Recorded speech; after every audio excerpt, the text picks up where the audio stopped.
Que mis hermanos, es con miras hacia ese punto, hacia ese momento, el inicio del ministerio del Señor Jesús, que se vuelve climático, que se vuelve categórico, que se vuelve muy importante el momento del bautismo.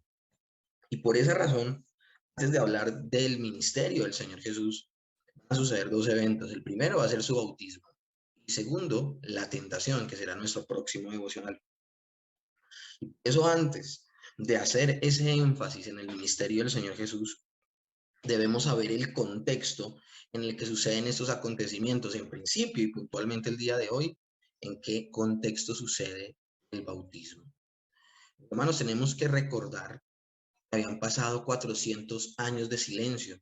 Durante 400 años, desde Malaquías hasta el Evangelio de Mateo, que vamos a estar leyendo muchos textos de Mateo el día de hoy, nos vamos a dar cuenta que el Señor no había hablado, no había hablado a través de profeta, no había hablado a través de persona alguna. Por esa razón es que se vuelve tan maravilloso cómo comienza el relato del bautismo del Señor Jesús. ¿Por qué razón? Porque hay un personaje importantísimo que prepararía el camino del Señor y que precisamente sería el encargado de ser su heraldo, por esa razón, de bautizarle. Después de un prolongado silencio, porque es que 400 años es mucho tiempo, Dios volvió a hablar. Y es por esa razón que podemos oír una voz clamando en el desierto, diciéndole a las personas que se arrepientan, que se vuelvan a Dios de todo su corazón, porque el Señor está próximo a hacer algo importantísimo. Mateo capítulo 3, el verso 3 dice, pues este es aquel, hablando de Juan el Bautista, esa voz que clamaba en el desierto, pues este es aquel de quien habló el profeta Isaías cuando dijo, voz del que clama en el desierto, preparad el camino del Señor, enderezad sus sendas. Allí donde vamos a ver a Juan el Bautista con su ministerio maravilloso. Dice el verso 1 del mismo Mateo 3. En aquellos días vino Juan el Bautista, predicando en el desierto de Judea, diciendo arrepentidos, porque el reino de los cielos te ha acercado. Esto es interesantísimo, mis hermanos. Es interesantísimo porque se está hablando de una persona, el Bautista, una profesión que tenía el profeta, un lugar desierto de Judea. Estamos viendo todos esos elementos muy importantes. Vamos a hablar de un tema recurrente cuando hablamos de Juan el Bautista, precisamente del bautismo de Juan. Y para nosotros poder hablar acerca de esto del bautismo de Juan, tenemos que referirnos a lo que dice la Escritura. Veamos a partir de Marcos, capítulo 1, del 4 al 100. Bautizaba Juan en el desierto y predicaba el bautismo de arrepentimiento para perdón de pecados. Y salían a él toda la provincia de Judea y todos los de Jerusalén, y eran bautizados por él en el río Jordán, confesando sus pecados. Entonces tenemos ¿en qué consistía el bautismo de Juan? Consistía en que ellos iban al río, ya se sumergían en las aguas y mientras lo hacían, confesaban sus pecados. Ahora, según Marcos, ¿qué personas hacían esto? Las personas que vivían en Judea y en Jerusalén, es decir, judíos, eran personas del pueblo de la nación de Israel. Ahora, hay que hablar de algo importante. ¿Por qué veían con sospechas? ¿Por qué veían con malos ojos esta labor que hacía Juan el Bautista a los fariseos? Ante esto, los fariseos estaban completamente escandalizados. Pero la pregunta es ¿por qué? Bueno, para entender el por qué, debemos contextualizar lo que está sucediendo. Hay algo que se llama, es en contraposición al bautismo de Juan, algo que se llama el bautismo de prosélitos.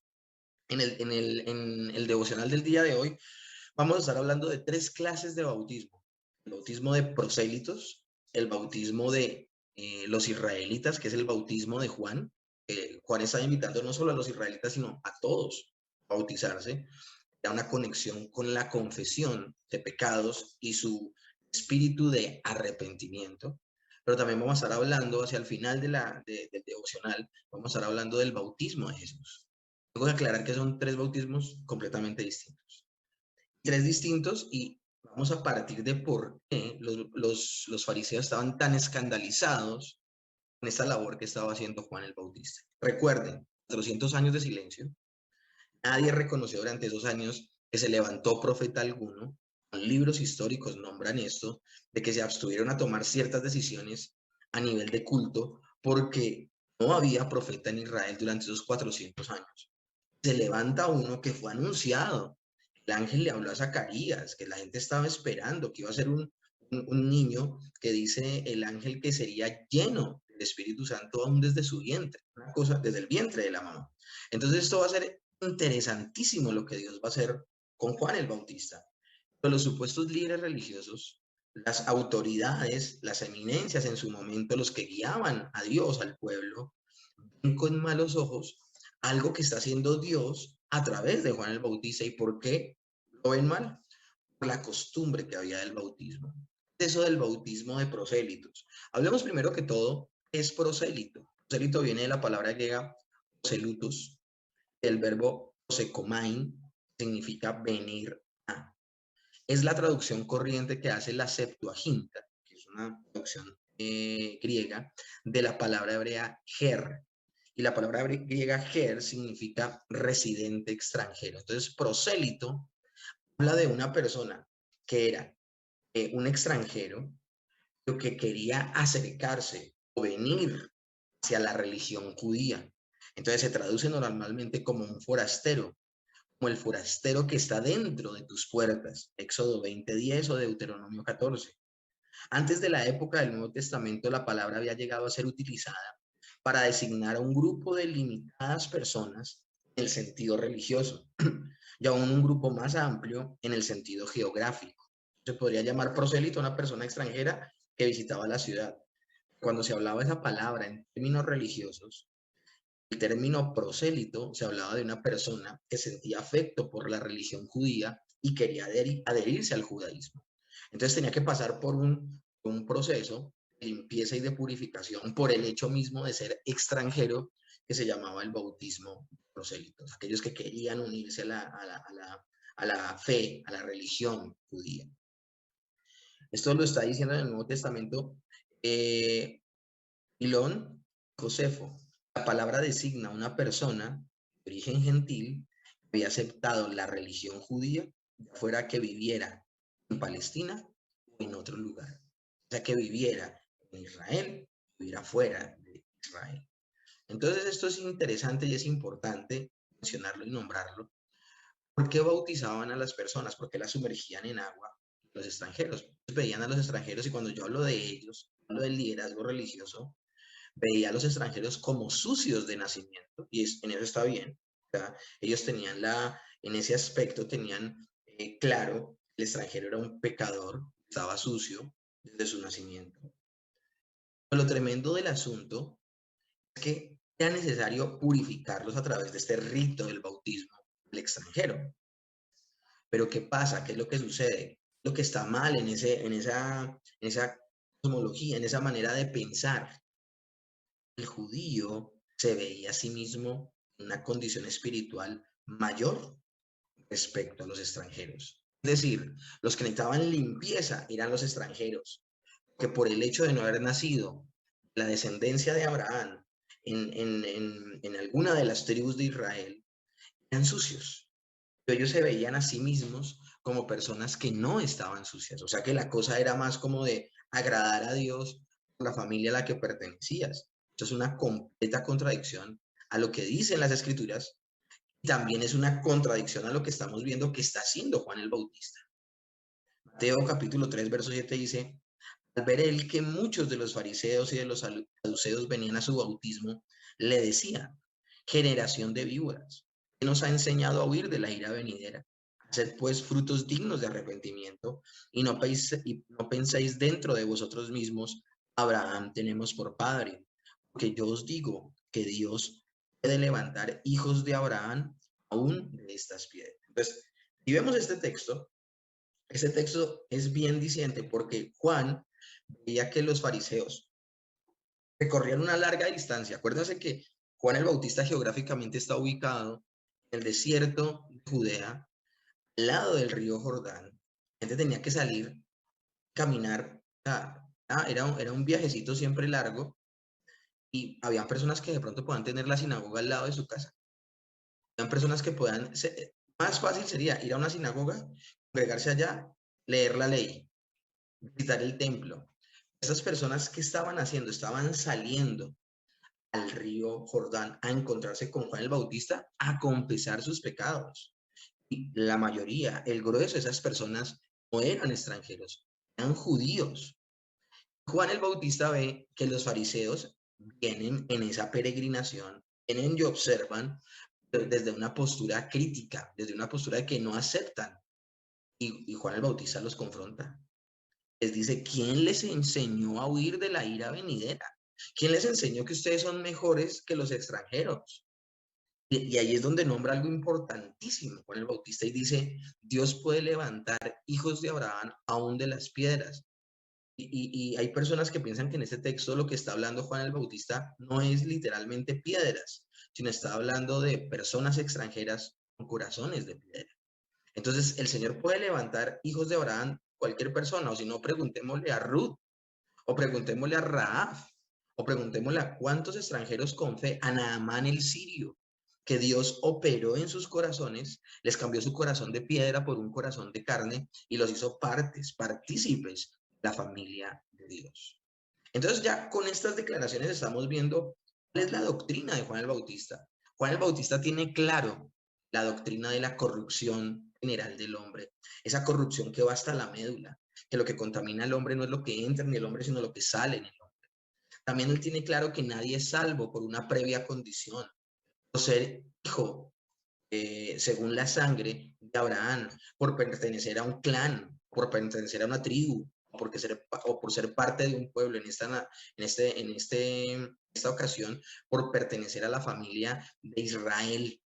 Entonces, él les dice, no penséis dentro de vosotros mismos, a Abraham tenemos por padre, y por esa razón no nos bautizamos y somos mejores que los demás. No.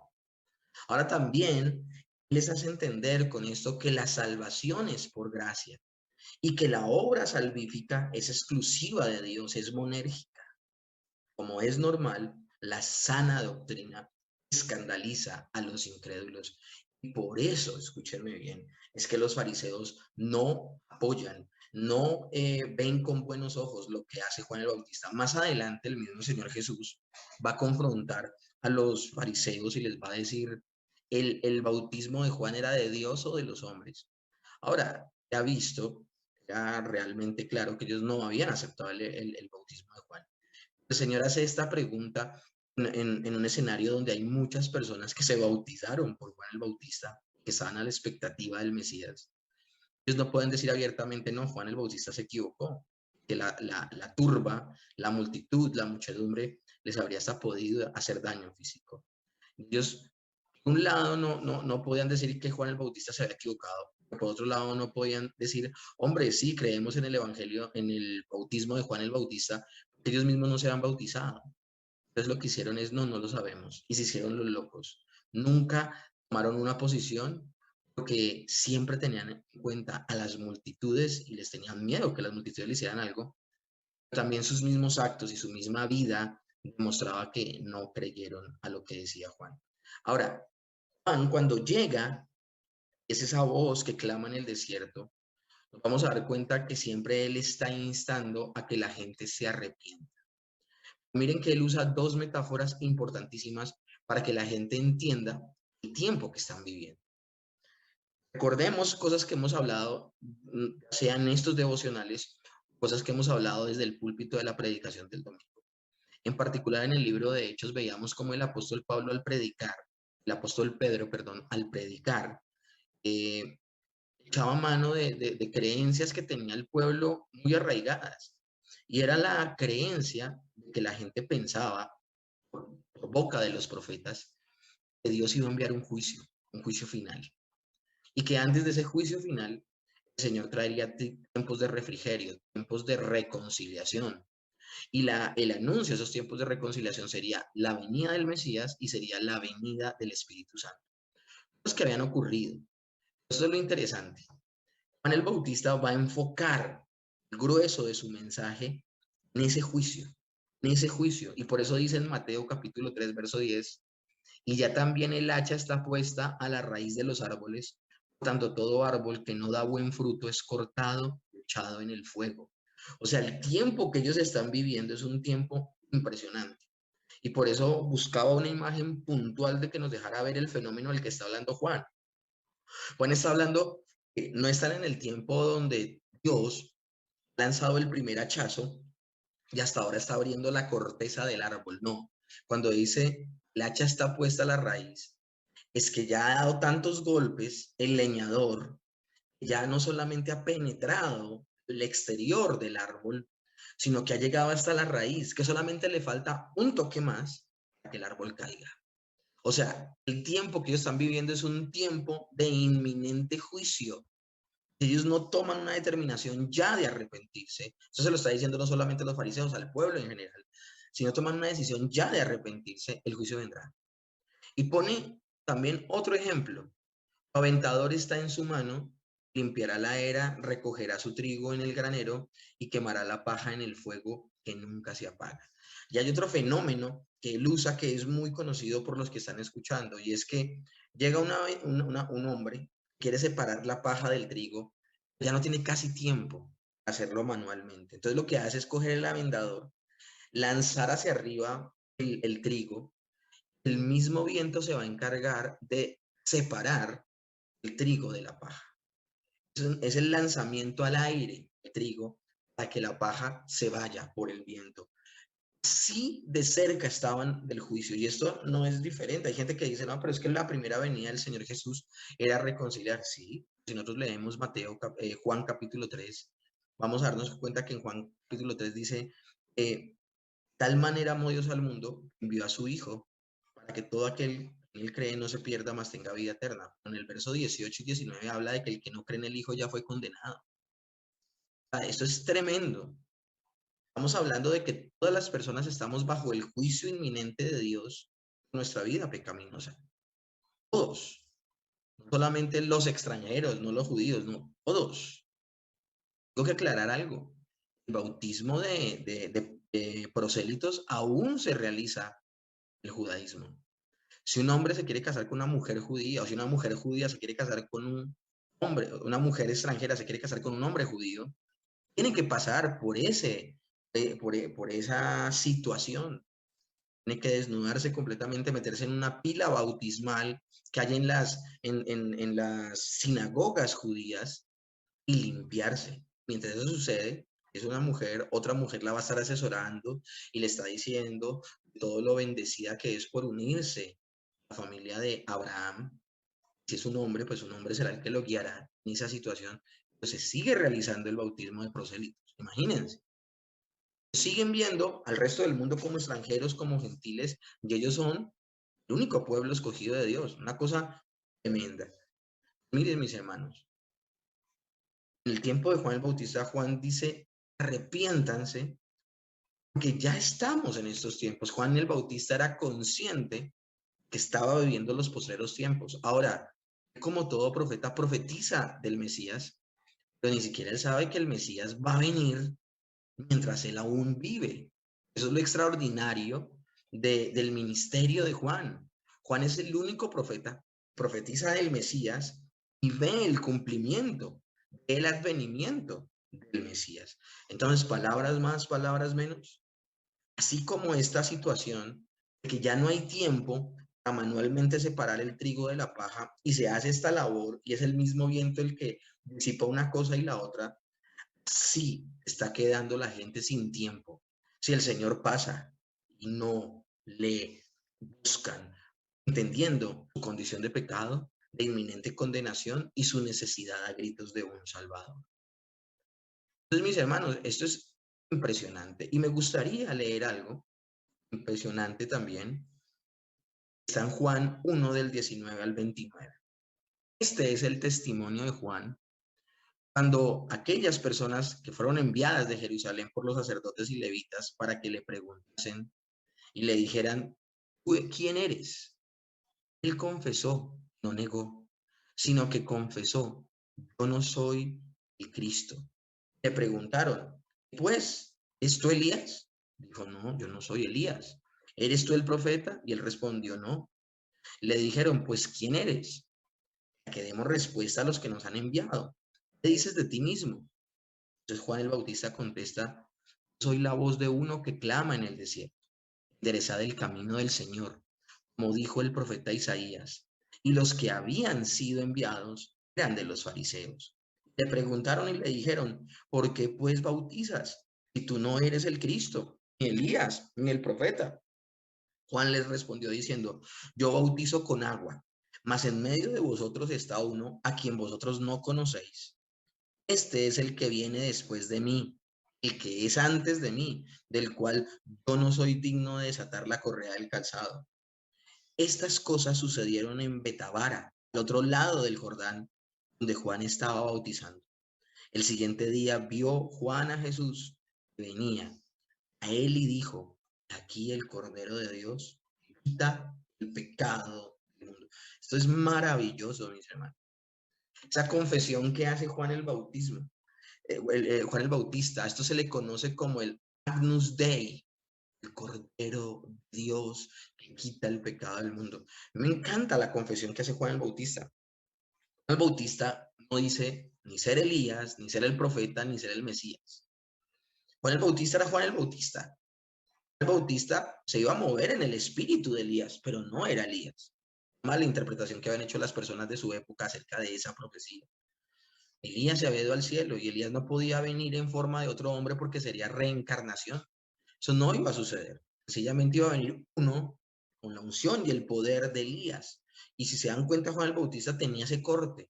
Un hombre que vivía en el ascetismo religioso, vivía en el desierto, era una persona que se alimentaba de langostas y miel, su vestido era de pelo, de camello, y tenía un cinturón de cuero, y era un hombre de verdad llamaba la atención, que hablaba en nombre de Dios y era reconocido su ministerio por todo el pueblo, era maravilloso. Él dice, eso, ese ministerio que él tiene al lado del ministerio del Señor Jesús, muy pequeño. Dice, vendrá uno después de mí que es antes de mí. O sea, está hablando de la eternidad del Mesías. Dice, vendrá uno después de mí, y así sucedió. Sale de escena Juan el Bautista y entra el Señor Jesús. Y eso significa que entra después de Juan el Bautista, pero Juan hace la aclaración. Él es antes que yo. Les tengo noticias. Juan el Bautista aún es mayor que el Señor Jesús. Ellos son primos. Y Juan el Bautista nace 6 meses antes que el Señor Jesús. O sea que aún no solamente porque su ministerio fue primero preparando el camino, sino porque el mismo Juan nació primero. Cuando él dice que es antes que mí, es una cosa impresionante, porque está hablando no solamente del orden del ministerio, sino que está hablando de su eternidad. Él ha existido por siempre, siempre. Ahora, él declara, ya está en medio de ustedes, ya está en medio.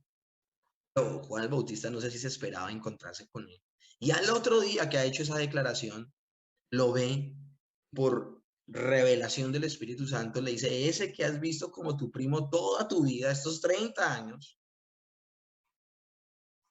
es el Mesías. Y va a ser algo extraordinario, mis hermanos. Va a ser algo completamente extraordinario lo que sucederá. Dice Juan 1:30. Este es aquel de quien yo dije, después de mí viene un varón, el cual es antes de mí, porque era primero que yo. Y yo no le conocía. Mas para que fuese manifestado a Israel, de esto vine y yo bautizando con agua. También dio testimonio diciendo, vi al Espíritu que descendió del cielo como paloma, permaneció sobre él. Yo no le conocía, pero el que me envió a bautizar con agua, aquel me dijo, sobre quien veas descender el Espíritu, permanece sobre él. Ese es el que bautiza con el Espíritu Santo. Y yo le vi y he dado testimonio de que este es el Hijo de Dios. Y esto es impresionante, mis hermanos, porque él ve cómo desciende el Espíritu Santo sobre la vida del Señor Jesús. Escúchenme esto tan interesante, tan maravilloso. Jesús se acerca a Juan el Bautista, entra en las aguas del Jordán. Y mientras él está siendo bautizado, les voy a contar el fenómeno y luego de contarles el fenómeno y la situación tan hermosa, voy a hablar de algunos acontecimientos que suceden en el momento. Lo que sucede puntualmente es que el Señor Jesús desciende a las aguas, sumergido, Mientras sale de las aguas, viene el Espíritu Santo en forma corporal como de paloma. Mientras eso sucede, la voz del Padre dice desde los cielos: este es mi Hijo amado en el cual tengo complacencia. Una cosa impresionante. Entonces, esto es maravilloso, pero me acuerdo cuando a mí me bautizaron, hace mucho tiempo atrás, hacían un énfasis en el hecho de que me identificara con el bautismo de Jesús, que por ser bautizado se iba a agudizar mi oído para escuchar la voz de Dios y que el Espíritu Santo iba a descender sobre mi vida y que pues unas cosas extraordinarias, de alguna manera, aunque estaba en una iglesia cristiana, la misma persona que como que estaba enseñándonos acerca del bautismo nos decía que habían cosas poderosas y sobrenaturales que ocurrirían en ese momento, agudeza de oír la voz de Dios y aún el hecho de sentir que hemos sido perdonados del pecado. Cuando el bautismo de creyentes es muy distinto. De eso vamos a hablar precisamente hoy, en el culto de oración. Precisamente vamos a hablar de esto en el culto dominical. Entonces es importante que tengamos en cuenta, hay diferencias categóricas entre el bautismo del Señor Jesús y el bautismo de creyentes. En el momento en que el Señor Jesús es bautizado, Él es ordenado, es ungido para su ministerio. Y esto es importantísimo que lo tengamos en cuenta. La naturaleza humana del Señor Jesús tenía que ser ungida, tenía que ser investida de poder, de autoridad. Porque, hermanos, vamos a darnos cuenta que en Isaías 61 dice: el Espíritu del Señor está sobre mí. Y vamos a ver en Lucas 4, del 16 al 22, cómo el Señor Jesús llega, lee esa porción de las Escrituras, y fue un sermón muy corto, porque él lee y dice: esta Escritura se ha cumplido delante de sus ojos. Yo soy el ungido de Dios. ¿Qué significa Cristo? Ungido en griego. ¿Qué significa Mesías? Ungido en hebreo. Y hay personas que piensan que Jesús tiene el poder que tiene para realizar su ministerio, para iniciar su ministerio, porque ese poder se lo comunica a su naturaleza divina, su naturaleza humana. Y mis hermanos, no es así. No es la naturaleza divina vestida de humanidad. Es la naturaleza humana ungida con el Espíritu Santo la que produce esos milagros, esas manifestaciones sobrenaturales. Recuerden, Dios hecho hombre. Jesús es completamente hombre, completamente Dios. Pero todo el tiempo que vivió en su humanidad, no echó mano de su divinidad a tomar atajos. De esa razón el Señor le dice a Juan el Bautista, le dice: es necesario que suceda como tiene que suceder. Por esa razón Juan el Bautista va a hacer algo que me parece impresionante, mis hermanos. Es lo siguiente. Dice Mateo capítulo 3 nuevamente, desde el verso 13. Entonces Jesús vino a Galilea, a Juan al Jordán, a ser bautizado por él. Mas Juan se le oponía diciendo: yo necesito ser bautizado por ti y tú vienes a mí. Pero Jesús le respondió: deja ahora, porque así conviene que cumplamos toda justicia. Entonces le dijo: es que no era para menos. Juan el Bautista acaba de decir: él es el Cordero de Dios, que quita el pecado del mundo. O sea, no era para menos la reacción de Juan el Bautista. Él, al decir es el Cordero de Dios, Juan el Bautista entiende las costumbres y entiende que el Cordero tenía que ser un Cordero perfecto, sin mancha. Es decir, que el Cordero de Dios, el Agnus Dei, tenía que ser una persona sin pecado. Y si era una persona sin pecado, no era necesario que se bautizara en el bautismo que predicaba Juan, porque el bautismo de Juan, escúchenme bien, el bautismo de Juan no provocaba nuevos nacimientos. Juan el Bautista está siendo categóricamente claro: yo bautizo con agua, sencillamente un símbolo, es reconocer públicamente que has pecado, pero detrás de mí viene uno que bautiza con el Espíritu Santo, y el Espíritu Santo es el que provoca el nuevo nacimiento, el que aplica la vida eterna en nuestras vidas. Esto es importantísimo que lo tengamos en cuenta. Entonces, Juan ve como inoperante Jesús se bautice en el bautismo que él profesa, porque Jesús no tiene que arrepentirse de nada, porque él es santo, santo, santo. Mis hermanos, aquí viene algo interesantísimo. Es que Juan le dice: no, no, yo no te puedo bautizar, más bien bautízame tú a mí, que yo sí soy pecador. Juan entendía al dedillo la impecabilidad de Cristo, la impecabilidad de Jesús, de que Jesús nunca pecó, pero malentendía el propósito del bautismo de Jesús.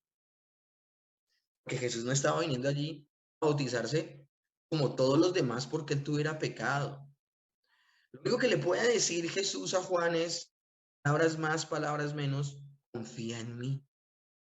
¿Y por qué Jesús tenía que hacer esto si él no lo necesitaba? Bueno, Jesús fue enviado por el Padre a cumplir toda justicia. Él debía cumplir toda la ley. Y Jesús, como representante del pueblo, entonces se sujetará a lo que se le demanda a su pueblo. En este momento en particular, el profeta estaba demandando arrepentimiento, estaba demandando que de alguna manera buscaran el perdón de pecado, la limpieza de su vida, que finalmente quién era el que iba a perdonar sus pecados e iba a limpiar su vida, el Señor Jesucristo. Recordemos al Señor Jesús diciéndole al paralítico, tus pecados te son perdonados. Esa ni siquiera es la premisa de Juan con el bautismo que él decide. El bautismo lo único que señalaba era que la gente reconocía que estaba mal delante de Dios y se arrepentían. El bautismo como tal no producía perdón de pecados. El único que puede hacer eso es Dios. Entonces, por eso Jesús, al descender las aguas, primero que todo, se está identificando con el pueblo que él va a representar. Como representante se sujeta a lo que se le demanda al pueblo y al pueblo se le estaba demandando que de parte del profeta, arrepentimiento. La obra de Jesús no solo es morir en la cruz, eso nosotros debemos tenerlo claro, sino que también él debe tener una obediencia perfecta acerca de la ley de Dios. Y podemos hablar de que en la vida del Señor Jesús se establecen dos clases de obediencia, una obediencia pasiva y una obediencia activa. La obediencia pasiva fue como él permitió que fuera llevado a la cruz, como una oveja es llevada al matadero, enmudeció, no dijo nada, ni siquiera brindó o ofreció alguna resistencia. Entonces le dice a Pedro, yo puedo activar una legión de ángeles, pueden venir muchos ángeles a mi favor, a ayudarme, pero no lo quiero hacer, porque necesito ir a la cruz. Ese es el propósito por el cual he venido a esta tierra, ir a la cruz. Esa es la obediencia pasiva del Cristo. Pero cuando hablamos de la obediencia activa es que toda su vida fue una vida de obediencia perfecta. Y es precisamente, en últimas, la obediencia perfecta de Cristo la que nos hizo acreedores a sus bendiciones. ¿Por qué razón? Que según la palabra en la ley, Dios le dice a Moisés que solo el que cumpla perfectamente la ley será bendecido. Y el que no cumpla la ley será maldecido. Deuteronomio 28. Las maldiciones y las bendiciones de la obediencia o desobediencia. Yo pongo delante de ustedes la vida y la muerte, el bien y el mal, la maldición y la bendición. Bueno, el Señor Jesucristo merecía la bendición porque él sí cumplió perfectamente la ley. Y mis hermanos, eso es lo que se le conoce como la doble imputación. La doble imputación es que a nosotros no solamente se nos imputan las justicias de Cristo, porque a él se le imputan nuestros pecados, sino que también él pagó por nuestro pecado y nosotros fuimos vistos como inocentes, siéndose visto él como culpable. Esto es impresionante, es maravilloso. La obra de Cristo no solo morir en la cruz, sino vivir una vida perfecta, para que nosotros podamos acceder a la presencia de Dios. Entonces, mis hermanos, esto es interesante. El día de hoy hemos visto en este devocional el bautismo de prosélitos, el bautismo de Juan y el bautismo del Señor Jesús. Bautismo buscaba uno identificarse con el pueblo porque él no necesitaba bautizarse porque él no cometió pecado. A través de ese bautismo, el Padre le iba a ungir para que en el poder del Espíritu Santo pudiese ejercer el ministerio. Ahora, lo que vamos a ver en el próximo devocional, mis hermanos, es que el primer lugar que va a ser conducido e impulsado el Señor Jesús, lleno del Espíritu Santo, va a ser al desierto y allí será tentado.